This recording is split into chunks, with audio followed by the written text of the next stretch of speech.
Dragon movie views record గురించి video ఎందుకు చేయలేదు అని చెప్పి ఒకటే కామెంట్లు అనమాట. ముందు అది కొట్టాలిగా చెయ్యాలంటే అనేటటువంటి ఉద్దేశంతో ఇప్పటిదాకా తాగడం జరిగింది. ఫైనల్లీ అయితే కొట్టేసింది అనమాట. మామూలుగా కొట్టలేదు, కేజీఎఫ్ని లేపేసింది, సలార్ని కూడా దాటేసింది.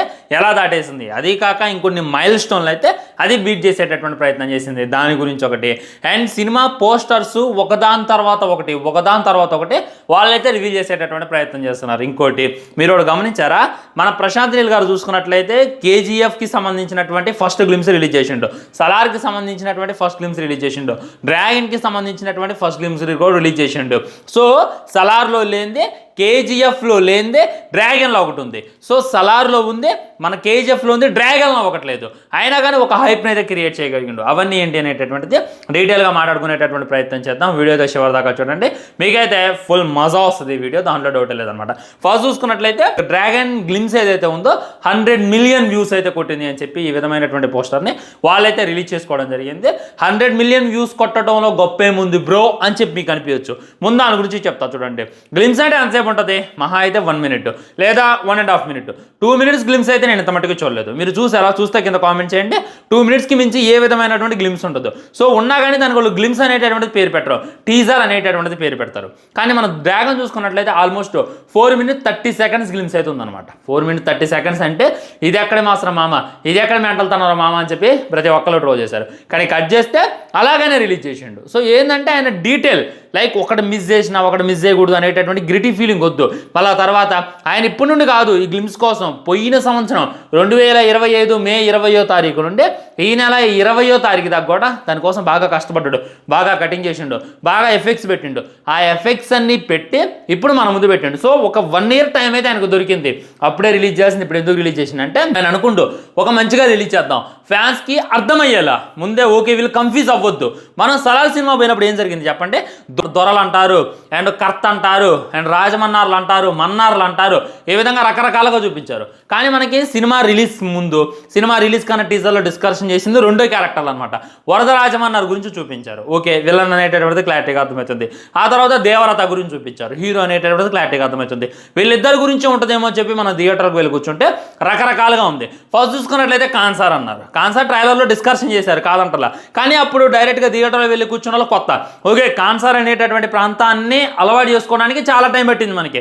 దానికి దాదన్నట్టు కర్త అన్నారు మన జగవత్ బాబుని చూసుకున్నట్లయితే, దొరలు అన్నారు వీళ్ళందరూ, కాపర్లు అన్నారు, ఇంకా రకరకాలమైనటువంటి పేర్లు పెట్టారు.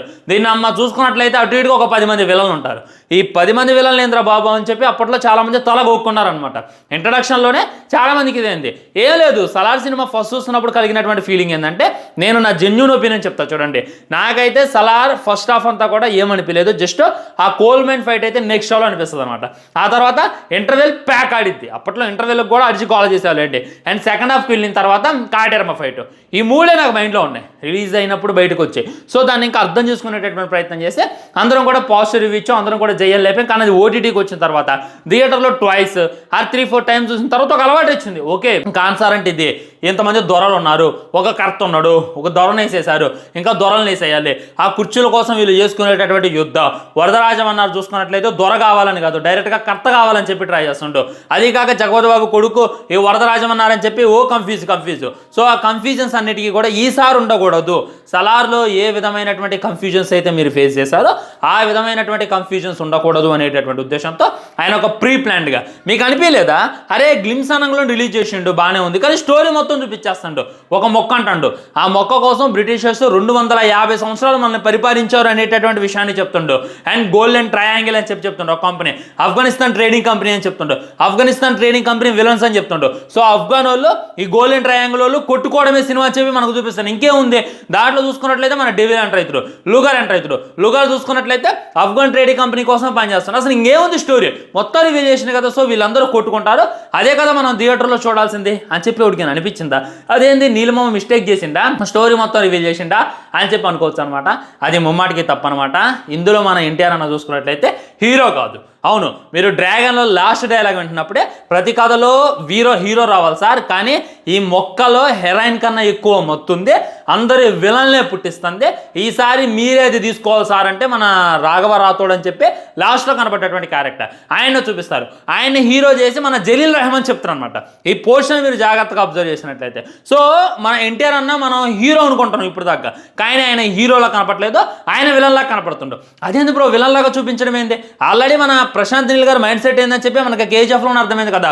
సుత్తి తీసుకొని అందరిని వేసేసిన తర్వాత ప్రతి కథలో ఒకడు ఉంటాడు కదా, నిన్ను చూస్తుంటే నాకు అలానే అనిపిస్తుంది, హీరో నా కాదురా వెలాన్ అని. సో జస్ట్ హీరోనే మన కేజీఎఫ్లో చూసుకున్నట్లయితే హీరో, దాంట్లో డౌటే లేదు, కానీ ఆయన విలన్గా పోర్ట్రేట్ చేసింది అనమాట. జస్ట్ విలన్ అనేటటువంటి కన్విన్స్మెంట్ ఇచ్చి డైరెక్ట్గా హిట్ చేసి ఏ రేంజ్లో బాక్స్ ఆఫీస్ని ఓచకోత వచ్చింది అనేటటువంటి విషయం మనకు తెలుసు. ఆ డైలాగ్ జస్ట్ అక్కడక్కడ వినపడింది అంతే. కానీ ఈ సినిమాలో చూసుకున్నట్లయితే డైరెక్ట్గా విలన్ లాగే చూపిస్తాడు మన లుగర్ని. ఇంకెంత పవర్ఫుల్గా ఉంటుంది అనేటటువంటిది ఇమాజినేషన్ చేసుకోండి. సో సినిమాలో చాలా కథ ఉందన్నమాట. ఇప్పుడు అఫ్ఘాన్ ట్రేడింగ్ కంపెనీలో పనిచేసేవాడు లుగర్ అయితే, గోల్డెన్ ట్రయాంగిల్ కంపెనీలో పనిచేసేవాడు ఎవడు డ్రాగన్ అని చెప్పి నాకైతే అనిపిస్తుంది. సో దానికి సంబంధించి ఇంకో గ్లిమ్స్ ఉంటుంది అనమాట, అది పార్ట్ 2గా. ఇందులో Afghan trading company villain introduce చేశారు కదా, దాంట్లో చూసుకున్నట్లయితే గోల్డెన్ ట్రేడింగ్ కంపెనీ విలన్ అయితే ఇంట్రడ్యూస్ చేస్తారు, అది పార్ట్ 2 అని చెప్పి నాకైతే అనిపిస్తుంది. అందులో కూడా ఒక మారణాయుధం ఉంటుంది, అదే డ్రాగన్ అనమాట. సో ఈ సినిమాలో మ్యాక్సిమం డబుల్ యాక్షన్ పెట్టి ఇక్కడ లుగర్ మరియు డ్రాగన్ కొట్టుకునేదాన్ని చూపిస్తారేమని చెప్పి మళ్ళీ నాకైతే అనిపిస్తుంది అనమాట. డ్రాగన్ అని చెప్పి కొత్తగా టైటిల్ పెట్టాల, మనకి సలార్ అనేటటువంటి టైటిల్ ఎందుకు పెట్టిండు? సో మన సుల్తాన్కి ఎంత పెద్ద కష్టం వచ్చినా కానీ తన బలమైనటువంటి ఆర్మీకి చెప్పకుండా ఒక్కడి కోసం వెళ్తాడు అని చెప్పి చెప్తున్నాను అనమాట. సలార్ అంటే అంత పవర్ఫుల్ నేమ్ అని చెప్పి అక్కడైతే మన క్లారిటీగా. కేజీఎఫ్ అనేటటువంటి టైటిల్ ఎందుకు పెట్టిండు? ఆ యొక్క ప్రాంతం మొత్తం కూడా కేజీఎఫ్ అనేటటువంటిది, కేజీఎఫ్ కోసం మన హీరో చేసేటటువంటి యుద్ధం, వాళ్ళ అమ్మ మీద చేసేటటువంటి యుద్ధం అని చెప్పి మనకు చూపించిండు. సో అదే విధంగా ఇప్పుడు చూసుకున్నట్లయితే ఈ డ్రాగన్ అనేటటువంటి టైటిల్ మీకు సినిమాకు సంబంధం ఉంది అని చెప్పి అనిపించిందా? హీరో పేరేమో ఒకరు అంటున్నారు, అఫ్ఘాన్ విలన్స్ అంటున్నారు, గోల్డెన్ విలన్ అంటున్నారు, మరి ఇందులో డ్రాగన్ అనేది వచ్చింది అనేటటువంటిది కూడా మీకైతే అనిపించచ్చు అనమాట. సో దానికే మన నీల్ మామ ఏదో గట్టిగా ప్లాన్ చేస్తున్నాం అని చెప్పి ప్రతి ఒక్కళ్ళు వెయిట్ చేయండి, దానికైతే ఇంకా మనకు ముందు అయితే క్లారిటీ వస్తుంది అనమాట. ఓకే, మనం ఈ గ్లిమ్స్ సృష్టించినటువంటి రికార్డ్స్ మాట్లాడుకుందాం.